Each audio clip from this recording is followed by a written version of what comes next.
Hi guys, so I just thought I'd give you a quick video on digestion, the gut and your health. The ability for you to digest your food and your overall gut health is probably the leading indication of your overall health. So digestion in your gut is extremely important to your health. Okay, so your ability to digest a food is a critical factor for health. Just because the food goes in your mouth does not mean you are absorbing it. Your gut health is the first stop on the road to better health. Okay, so what happens when we eat a food? So we chew it, we masticate it, releases various enzymes, largely to do with carbohydrates in the mouth called amylase. You swallow it down your esophagus, it hits in your stomach. Carbohydrates don't stay that long in your stomach. Proteins and fats need much longer in your stomach to be able to digest, so they can sit there for up to 2 to 4 hours. Once they've mixed pretty well in the stomach due to hydrochloric acid, the release of pepsin, which absorbs all your minerals or starts to break down all your minerals. Once it's adequately mixed in the stomach, it'll come down into the top of the duodenum or the top of the small intestine. From there, the liver will release and the gallbladder will release bile to start to emulsify the fats.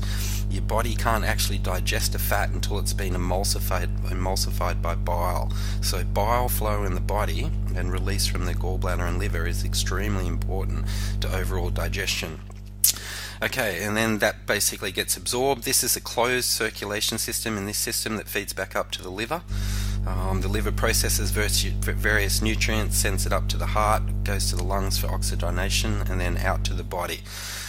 So you can see pretty much that this digestive tract can lengthen anywhere between 21 to 42 feet, depending on your metabolic type, strangely enough. So protein eaters, meat eaters, they've got much longer digestive system. Typically carb eaters have much shorter digestion. So we can see that variability even between humans with the amount of, or the length of their digestive system. It's quite incredible that some people can have twice the length of the other person's systems, depending on what their preference is for certain foods ancestrally or according to their metabolic type.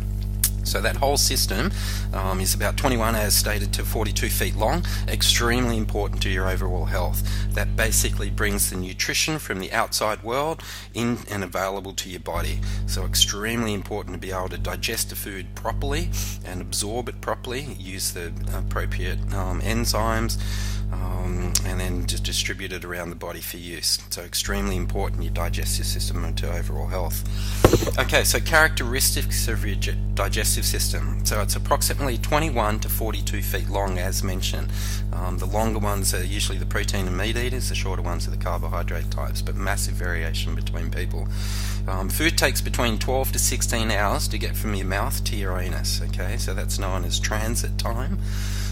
It requires adequate hydration, okay, so if you drink water about half an hour before meals, you'll have plenty of HCl production typically, and you'll also, enzymes like to swim in a medium, so the more dehydrated you are, the less HCl production, the less enzyme production, and that basically drops your ability to digest those foods. An interesting thing about the digestive system is it has as many neurons as your spinal cord. So that's quite amazing that the rest of that little system, digestive system, has as many neurons as your spinal cord, and it also produces its own neurotransmitters, interestingly enough, which is why the gut gets called the second brain. It can affect mood, emotions, energy, the whole lot. So very important system. It also, interestingly enough, operates completely separate to the central nervous system. Doesn't require any input from the brain. Nerves pretty much from the digestive system feed back onto the digestive system, and it can think on its own of what's happening upstream and downstream from where it is. So extremely interesting topic that it can do that. The bacteria in your gut are responsible for survival, okay? They're basically pro-life, okay, which is what probiotic, interestingly enough, means. But if they're bad bacteria or there's an imbalance, then that's also can be responsible for certain disease states as well. So interestingly enough, there is roughly 2 to 4 kilograms of bacteria in the gut. There is that many individual bacteria cells that it almost matches, or actually outmatches, the total number of cells in your body. We have about 100 trillion cells in our body, and even more so of bacteria in the gut. They're extremely beneficial for not only life, but also against disease processes, as mentioned. Okay, if you unfolded your gut and laid it out, it would actually cover the surface area equivalent to a regulation-sized tennis court. So that's a massive amount of area to be able to digest your food. So the healthier your digestive system is, the better you will be able to digest. So it's the size of a tennis court. It's amazing, really. Okay, 70 to 80% of your immune system is actually located in your gut. Okay, so the overall level of your gut health will determine how often you get colds and flus, infections, and other aspects of your immune system, whether it's being overstimulated or understimulated. And it's also, interestingly enough, is the barrier to the outside world. So hydrochloric acid production in the stomach basically kills any bugs that we drink or eat during the day, which we do by the millions. It's the same analogy of why a dog can drink dirty water. It's the actual barrier to the outside world. It acts as a defense mechanism. So very interesting, and the integrity of that is absolutely critical for your health. Okay, so in your small intestine, this is where most of the action happens. So you can see your small intestine there. If we cut a section through it and folded it out, you have these things called villi. With this, you might have heard of the term called brush border. These are your brush border, and they produce enzymes that basically digest the food as it floats past and down the small intestine. On top of those villi, there's also microvilli, which is why if you unfold it all, it ends up the size of a tennis court. So extremely high surface area to be able to digest your foods. Basically, those villi take the individual food components in through the process of enzymes. They absorb it, they pass it into the portal vein, which goes to the liver for more processing, and then out and available to the body. So this is where leaky gut occurs. You end up with junctions or holes in your small intestine that allow entire food particles to travel through. Once there, they cause pretty much a disastrous response on the body. The immune system thinks that they're pathogens or some sort of bacteria or foreign invader, and will start attacking them. So if you're suffering from leaky gut, or you think you might be, what's happening is that your actual villi are inflamed. They're swollen, and the junctions are opening up between them, allowing those whole food particles to go through. You'll also notice that if we inflame that area, we also greatly reduce its surface area as well. So the more inflammation in your gut, the less surface area you will have to digest your foods, which means less absorption of those nutrients. So you end up with malnutrition. You can probably start to see actually how important the gut is in terms of getting the energy from the outside world to the inside of your body, to your cells. Okay, so what can go wrong with this system? Okay, well, interestingly enough, digestion actually begins in the brain. I'm sure there's many times when you've been hungry and you're waiting your food to arrive maybe at a restaurant, and you automatically start producing a lot of saliva in your mouth. All the digestive juices will be happening in your stomach just as a result of thinking about the food itself. So quite amazing that the brain can have that. Relates back to that video we did on stress, and even a perceived stress can cause a response in your body. So what the go is try and not be in a rush. You probably would have noticed if you've grabbed something to eat on the run, then you end up with burping or digestion or gas or bloating, because you're basically not digesting it. Your body can only do one thing at a time, and that's either digest and repair, or it can either fight or flight, tissue breakdown, usually one of the two. So if you're in a rush or on the go, you're activating that fight or flight response, and most of your digestive system will shut down. So you end up undigested food particles in your digestive system. So the trick is don't eat on the go. Even TV can upset it. If you go and watch TV while eating, most people do, just make sure it's nice and light and funny. You don't want anything too heavy on, because again that will affect your digestion based on that response or perception by the brain. Okay, so proper chewing. Most people I meet probably don't chew enough. I remember my grandfather telling me that one of the best things you can do is chew your foods well. I was only young at the time, could never understand why, but after learning all this I can clearly see what he was on about. So proper chewing, the more you chew means the less work for the rest of your system. So if you're in a rush and you're pretty much wafting it down, then it's really loading up your system, and it's going to have a hard time getting all the nutrients out of those foods. Another big one we mentioned was HCl production in the stomach. Okay, so that kills all the bugs that are coming down. It also starts to digest all the heavy proteins that can be quite hard to digest, so you need a lot of hydrochloric acid. Things that affect hydrochloric acid production is things like stress. So if you're stressing on the go, your stomach will tend to shut down, produce less HCl, so you won't be able to digest your foods. Inflammation in the gut's another one that stops HCl production. You can have pathogens. There's a stomach bug known as H. pylori that will affect HCl production as well, because it actually hates acid, so it'll dial down the whole system to suit itself. That needs to be eradicated if present. And even some medications such as protein pump inhibitors, things like Nexium and stuff like that, can dramatically alter HCl production. If anyone is on Nexium, then please give me a call. I've got some interesting information that I'm sure that you're going to love to hear about, because we do not want you on that medication for any length of time. Yet I've found that a lot of GPs are putting their people on these medications indefinitely, which is just screwing their health big time. Anyway, poor diet, so processed foods, alcohol, and food sensitivities will also cause inflammation and affect release of digestive enzymes, HCl production and the like. Inadequate bile production. Okay, so bile is responsible for emulsifying fats. Your body basically cannot digest a fat until it's been emulsified. So if you have inadequate bile production, you can't emulsify your fats, therefore you're not getting fats delivered to your cells, and you'll end up with malnutrition. Interestingly enough, fats are probably the most important factor in your diet. They produce a lot of hormones, and they're really needed for balance. So I see a lot of girls trying to reduce fats in their diet, not necessarily the best thing. Hormones are responsible for weight loss, so the more hormones you can make is the more cholesterol in your diet. And the more hormones, the better hormone balance. So it's critical to have enough fats and to have adequate bile production. Inadequate pancreatic enzyme production. Okay, so pancreas produces some pretty powerful enzymes. If your pancreas is suffering, then that enzyme production is going to be down a little bit, which means you won't be able to digest those foods that it's associated with. As we mentioned, you get brush border or villi damage. Okay, so it starts to get a little bit blunted, they get a bit inflamed, and they start to lose function. That means they produce less enzymes, so they can't convert your food and make it usable to the inside of the body. Okay, the large intestine, that's where most of your bacteria resides. There's a thing called dysbiosis, where you've got bacterial imbalances, basically more bad guys than the good guys. You need to address that as well, because like we said, that can promote disease states if you've got the wrong type of bacteria sitting in your colon.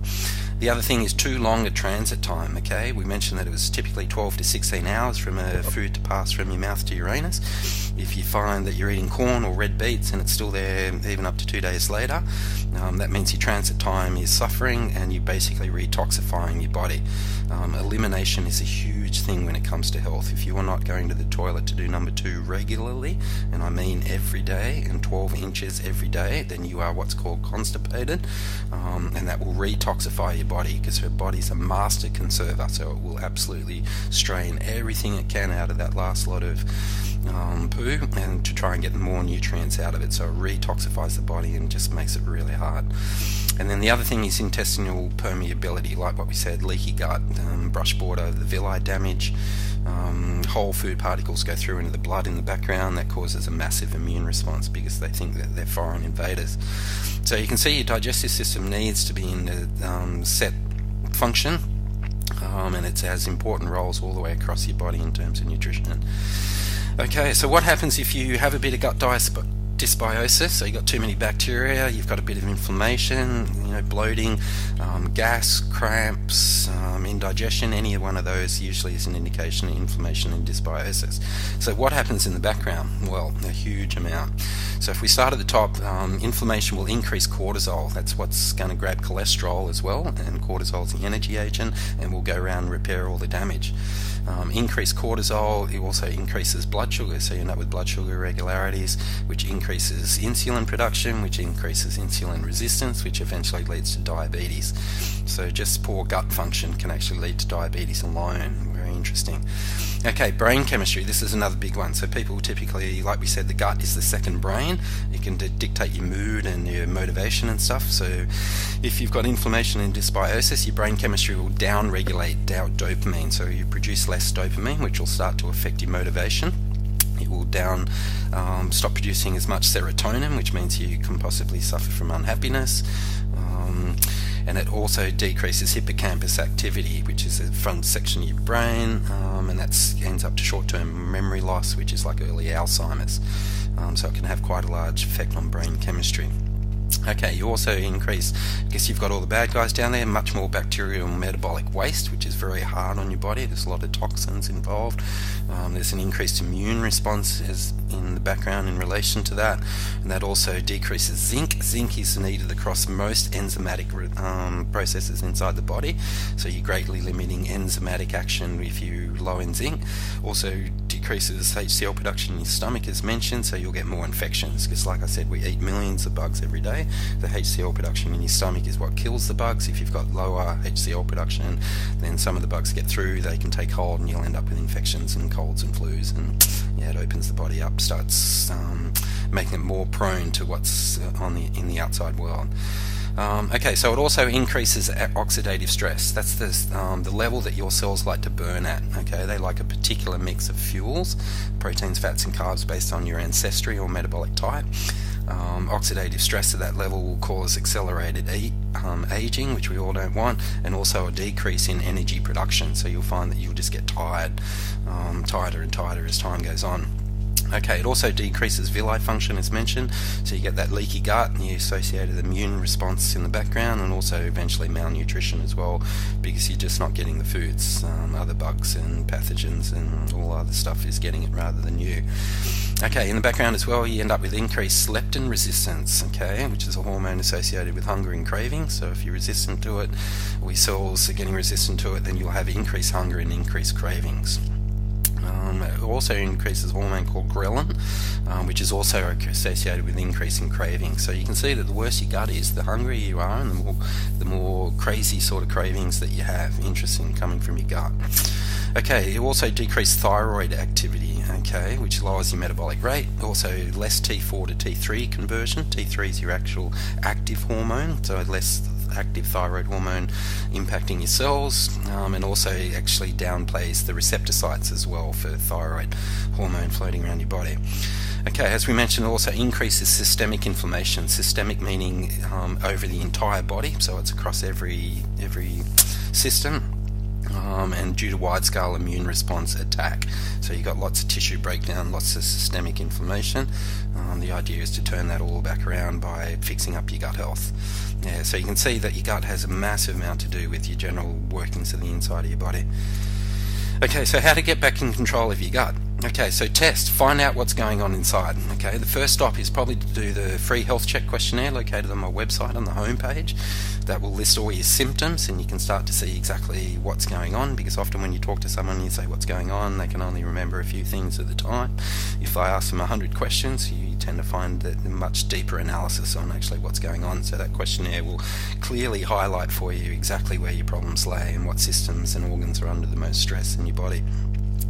Okay, so to get out of that hole, you basically need to get metabolically typed. Your body has a natural preference for certain foods. It's a simple questionnaire that takes you about an hour in your lounge.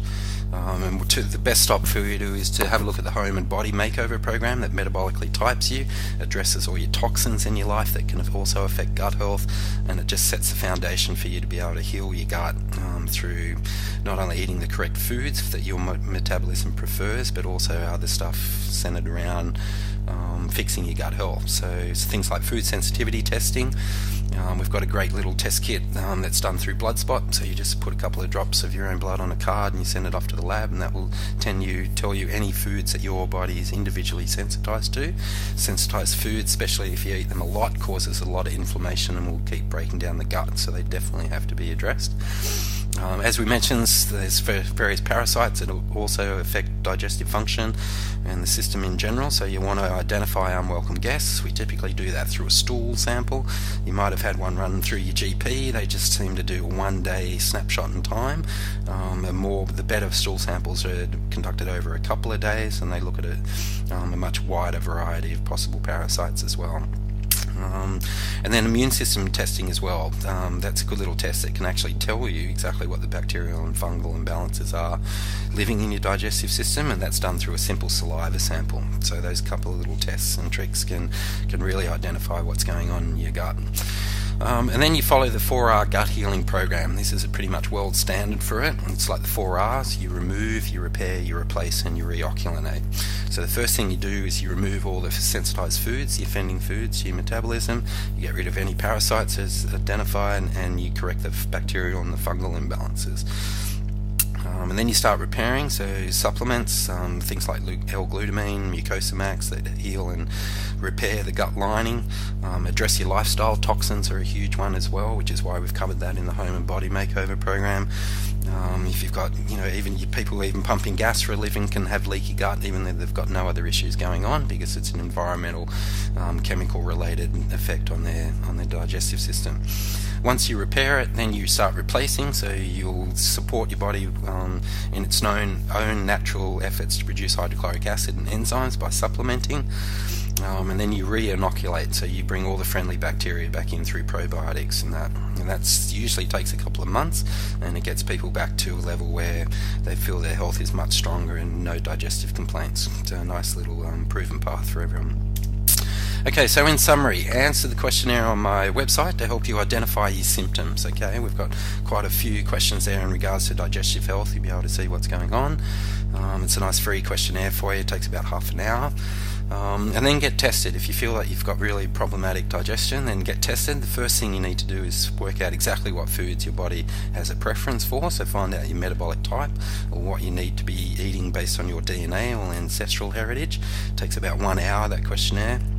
And you get that through the home and body makeover program. So that sets up all your nutrition, reduces all your toxins, and you'll find that you'll get an incredible amount of legs out of doing that, just that one single program. Once you've done that, then we move on and we do food sensitivity, so you can work out what foods you're actually individually sensitized to.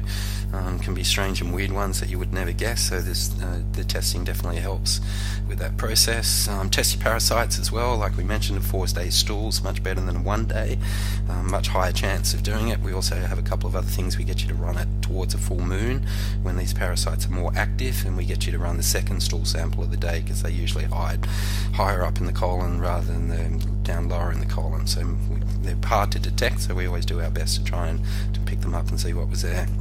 And then we have a look at your immune system through your bacterial and your fungal imbalances, as mentioned as well. And that gives you an awful amount of information about what is exactly going on inside your digestive system and the health of various components of it. So excellent tests. Okay, and then of course good quality foods. That's the norm in correcting your health in most areas. Less alcohol, less caffeine. Don't eat the sensitized foods.